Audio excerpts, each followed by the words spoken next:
Bienvenue dans Chien réactif, un autre regard. Je suis Vanessa, éducateur canin depuis plus de 10 ans, et ici j'ai envie de partager mes expériences. Ce que j'aurais aimé entendre il y a quelques années, quand je me sentais un peu seule, un peu paumée avec les comportements de mon chien, et que j'avais l'impression de tout faire de travers malgré toute ma bonne volonté. Alors ici, on va parler de chiens sensibles, anxieux, réactifs, mais aussi de ce que ça nous fait vivre à nous, qui essayons de faire de notre mieux au quotidien.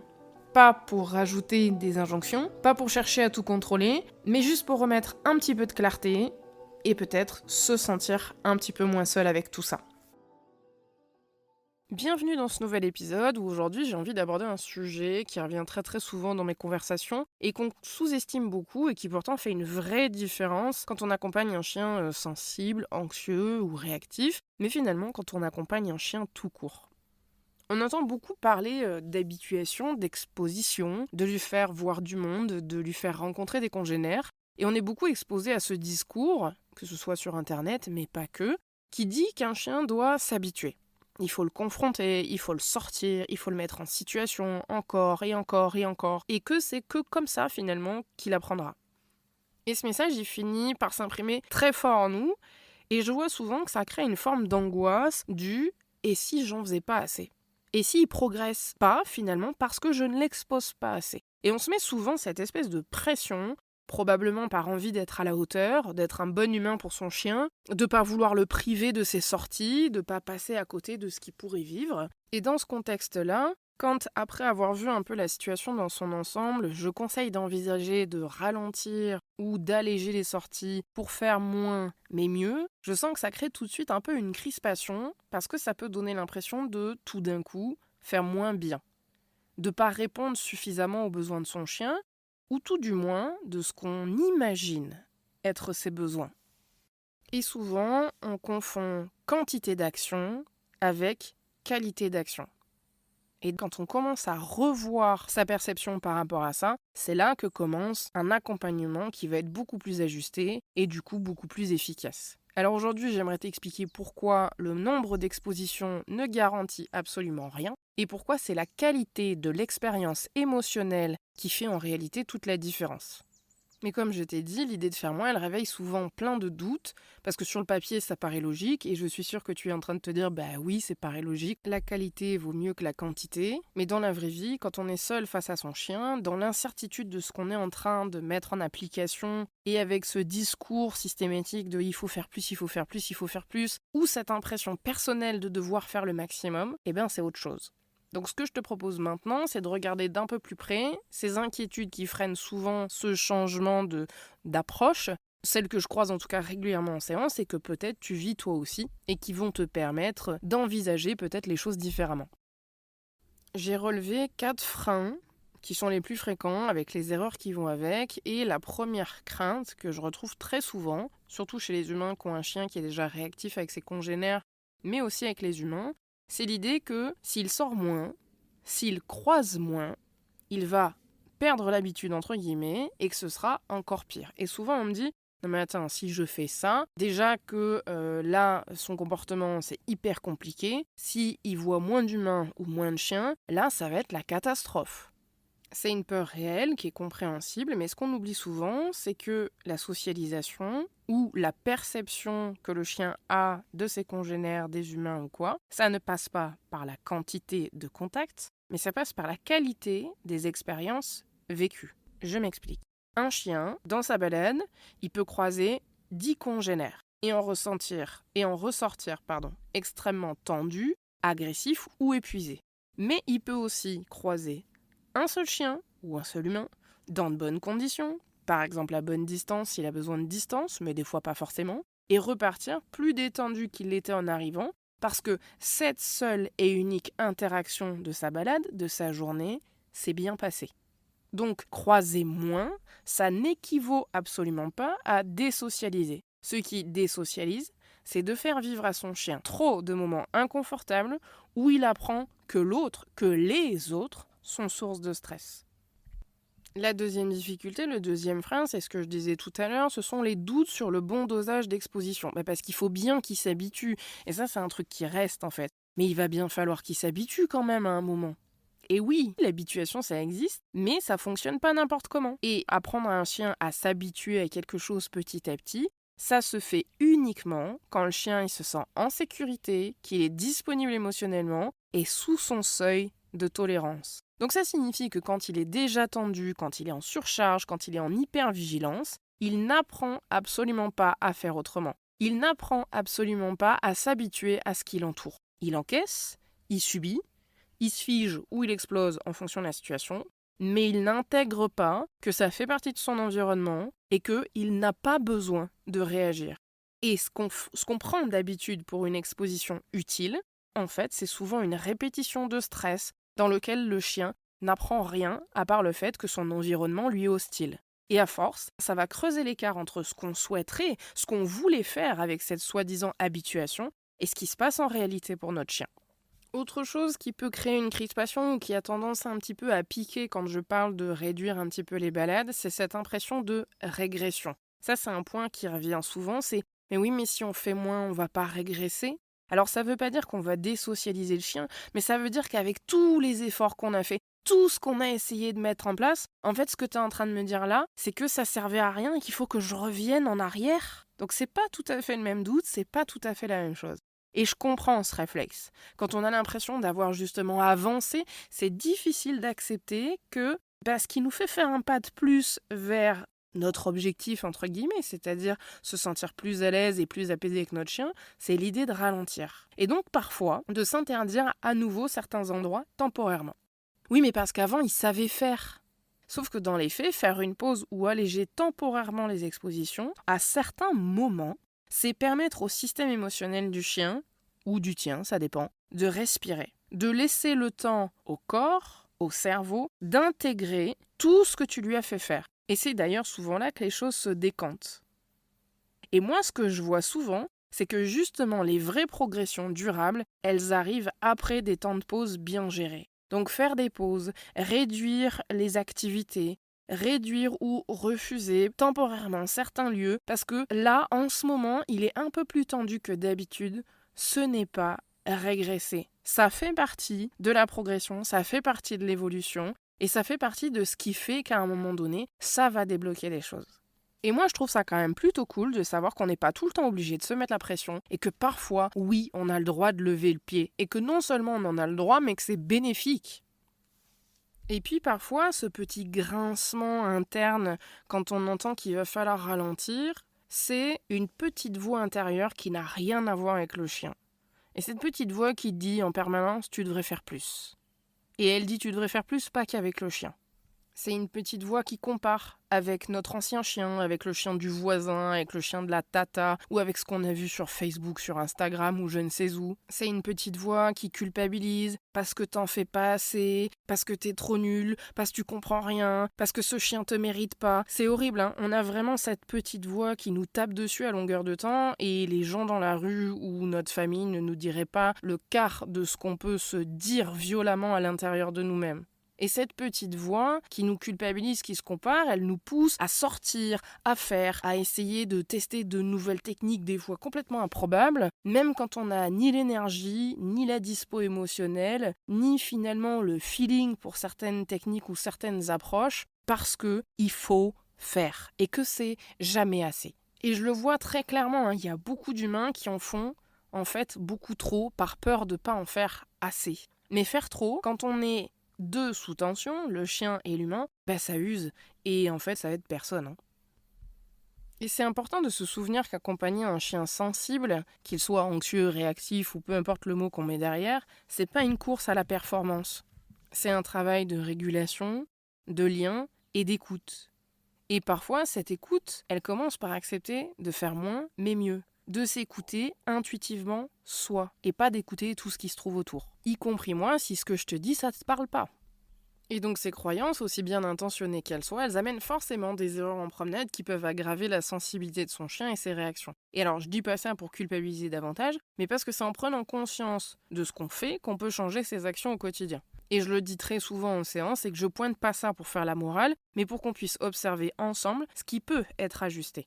Et donc une des erreurs les plus fréquentes, justement, ça va être de multiplier les sorties stressantes en pensant bien faire. On voit que le chien il est en difficulté, Alors on se dit, faut qu'il s'y fasse. Et alors on l'amène en ville, on le fait croiser d'autres chiens, on reste dans des contextes tendus, en se disant qu'à force de répétition, il finira par s'adapter. Mais en réalité, à force d'enchaîner les situations où le stress monte, même si ça dégénère pas à chaque fois et que c'est pas toujours très visible pour qui ne sait pas lire les signaux de stress de son chien, dont on a parlé dans l'épisode numéro 2, ce qu'on construit, c'est un niveau de tension de fond qui ne redescend jamais complètement. Mais on a aussi resté trop longtemps dehors malgré les signaux de surcharge, c'est-à-dire qu'on ne multiplie pas les sorties, on en fait une, mais on associe la balade à une durée minimale. Et donc on se dit, le chien il a besoin d'1 heure par jour de balade minimum, pas moins d'1 heure parce que sinon c'est pas assez. Et on s'accroche à ça, même quand on voit que son chien il décroche, il se crispe, il s'agite, il se met dans tous ses états. Mais c'est important de se rappeler que la durée, ça ne veut rien dire si le niveau de confort émotionnel n'est pas là. Et qu'un quart d'heure de balade détendue, ça vaut bien mieux qu'1 heure de crispation. Alors tu vas me dire, oui, c'est logique, merci d'enfoncer des portes ouvertes, mais détrompe-toi, c'est pas tant des portes ouvertes que ça, vu le nombre de fois où j'explique ça, et où je fais sauter des culpabilités. Alors bien sûr qu'un chien il a besoin de se dépenser, physiquement, mentalement, chaque jour. D'ailleurs, on fera sûrement un épisode sur la différence entre se défouler et se détendre, parce que je vois aussi qu'il y a beaucoup de confusion par rapport à ça. Mais c'est important de dire qu'un chien sensible qui vit mal son environnement extérieur, il récupère pas en y étant exposé de force pendant trop longtemps sans prendre en compte sa fatigue mentale. Donc savoir écourter une sortie, c'est pas un échec, c'est pas abandonner. C'est savoir reconnaître quand son seuil il est atteint et que plus, maintenant c'est pas ce qui lui ferait du bien.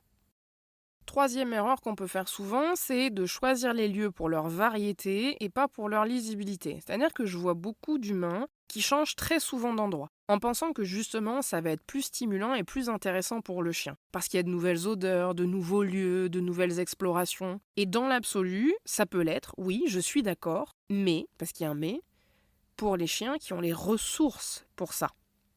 C'est vrai que c'est pas toujours intéressant, c'est pas toujours agréable de faire le même circuit, ça peut être chiant pour l'humain, mais pour un chien réactif ou anxieux, la nouveauté constante, c'est surtout de l'imprévisibilité. Et ça, pour lui, c'est une grosse dépense d'énergie mentale. Les chiens sensibles, les chiens anxieux, eux, ils ont en fait besoin de routine pour se sécuriser et d'apprendre petit à petit, évidemment, à sortir de ces routines. Donc, dans ces cas-là, il vaut mieux choisir un endroit connu, lisible, calme, plutôt qu'un lieu qui est trop riche sensoriellement. Et ensuite, il faut y aller progressivement sur les changements. Et puis, cette dernière erreur, qui est une toute petite chose, mais qui change beaucoup de choses, c'est de ne pas prévoir de pause ou d'alternative quand ça devient trop. C'est-à-dire qu'il y a beaucoup de gens qui sortent sans avoir entre guillemets un plan B, c'est-à-dire pas d'endroit tampon, pas d'idée de repli ou pas de stratégie si le seuil de déclenchement de son chien ou le seuil de tolérance est atteint. Et donc on marche, mais sans jamais vraiment s'arrêter. Et du coup, quand la tension monte, tout le monde est surpris, tout le monde subit le restant de la balade jusqu'à ce qu'elle se termine. En mode, en général, on serre les dents jusqu'à ce que ce soit fini et tout le monde a passé une mauvaise balade, chien comme humain compris. Et ce que j'observe, c'est que le simple fait de prévoir des moments de pause possibles, par exemple un coin tranquille à l'écart, un banc, un talus, un muret où on s'assoit quelques minutes régulièrement sur la balade, ça change complètement le niveau de sécurité ressenti. Juste s'asseoir, laisser le chien observer à distance, renifler sans bouger, ralentir un peu, c'est souvent dans ces moments-là qu'on redescend vraiment humain comme chien. Donc ces pauses-là, elles sont absolument pas un truc inutile, mais c'est justement ce temps utile dont le système nerveux a besoin pour se réguler. Donc faites des pauses. Et avec le temps, ma façon d'aborder les sorties avec un chien sensible, elle a beaucoup évolué. Et encore aujourd'hui, j'ajuste sans cesse en fonction du chien, du moment, de ce qui se passe pour lui et pour son humain aussi. Je me base pas juste sur une logique de fréquence ou de durée, je me base sur la qualité de l'expérience vécue ici et maintenant. Quand j'ai un chien sensible avec moi ou quand je construis une séance avec un binôme, je me demande pas où est-ce qu'il n'est pas encore allé. Je me demande quel lieu va lui permettre aujourd'hui de rester en sécurité émotionnelle pour apprendre de son expérience. Donc ça veut dire parfois retourner au même endroit plusieurs fois de suite ou éviter délibérément certains lieux, même si, entre guillemets, ils font travailler en théorie. Parce que le bon contexte, c'est pas celui qui va stimuler le plus, c'est celui qui va permettre l'apprentissage. Ensuite, je vais moduler les balades en fonction des jours, c'est-à-dire que je réfléchis en termes de charges cumulées. Par exemple, je sais pas moi, si la veille j'ai fait une mise en situation émotionnellement un peu dense, et bien le lendemain, je vais juste conseiller une petite balade tampon, simple, lisible, sans pression, pas trop longue, parce qu'entre guillemets, le chien il a déjà eu sa dose. Et si au contraire le chien a déjà été exposé à plusieurs stimulations dans la semaine et que la semaine n'a pas été simple pour lui, eh ben je peux proposer une séance plus light que prévu.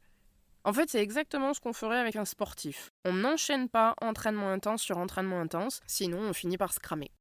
Et il y a quelques années, j'aurais probablement dit « Ah oui, mais on va pas sortir que 30 minutes, sinon c'est pas suffisant ». Eh ben aujourd'hui, je préfère 12 minutes de balade fluide plutôt que 45 minutes tendues où le chien il décroche pas de sa vigilance. Et surtout, ce que j'ai appris à faire, c'est arrêter de caler les sorties parce qu'il faut sortir. Je les construis comme des temps de qualité, pas comme une routine que je dois absolument m'imposer et imposer à mon chien sans me demander si ça lui fait du bien. Et dans mes accompagnements, j'ai quelques repères, quelques ajustements simples qui permettent vraiment de mieux doser les sorties, que ce soit pour le chien ou pour l'humain. Déjà, avant la balade, on va prendre 2 minutes pour observer. C'est-à-dire qu'avant même de sortir ou de descendre de la voiture, on va prendre le temps de savoir, entre guillemets, comment va le chien aujourd'hui. C'est-à-dire, est-ce qu'il est déjà en vigilance? Est-ce qu'il est calme, disponible et curieux? Est-ce qu'il est agité, en tension ou dispersé? Et puis moi, dans mes séances, du côté de l'humain aussi. Est-ce qu'il est en état d'observer? Est-ce qu'il est fatigué, énervé, émotionnellement disponible? Bref, j'ai pas une checklist à cocher, mais je prends juste un petit moment pour me demander est-ce que c'est le bon jour, le bon moment pour le type de sortie ou d'exercice qu'on avait prévu.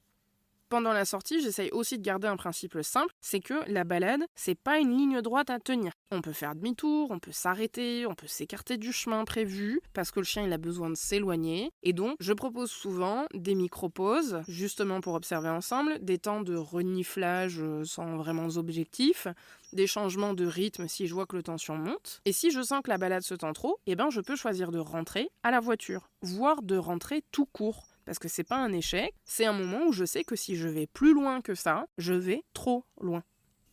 Et une fois rentré, on va justement prendre une dernière observation, voir comment va le chien après. Est-ce qu'il se pose et il s'endort sereinement? Est-ce qu'il est encore agité, en alerte et il a des difficultés à se poser? Bref, on évalue l'impact qu'a eu la promenade. Parce que c'est assez fréquent que je vois des chiens qui, en rentrant de promenade, vont avoir ce qu'on appelle un pétage de câble, vont sauter sur les canapés, courir partout dans l'appartement, et en fait, dégazer complètement, parce qu'en réalité, on observe que la balade, elle était trop difficile pour lui. Et ces informations-là, elles sont hyper précieuses, parce que ça nous aide justement à ajuster la suite. Est-ce qu'on peut ajuster le lieu? Est-ce qu'on peut ajuster la durée ou la fréquence des prochaines promenades pour que le niveau de réactivité, le niveau de sensibilité se réduise petit à petit?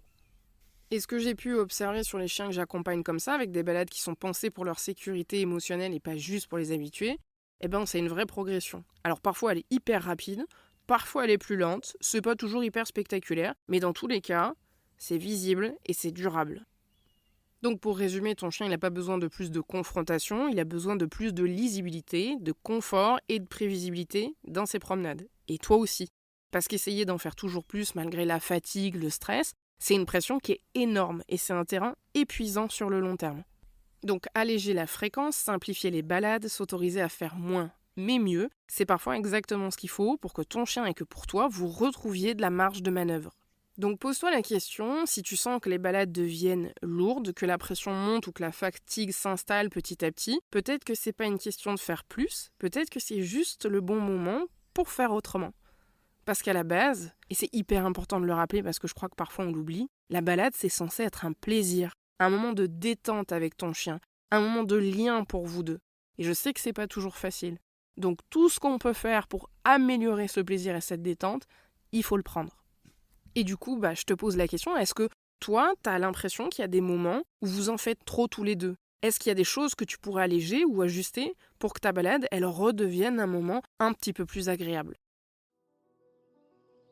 Merci d'avoir écouté cet épisode et surtout n'oublie pas que tu n'as pas besoin d'être parfait ou parfaite. Lui, il a simplement besoin d'être compris.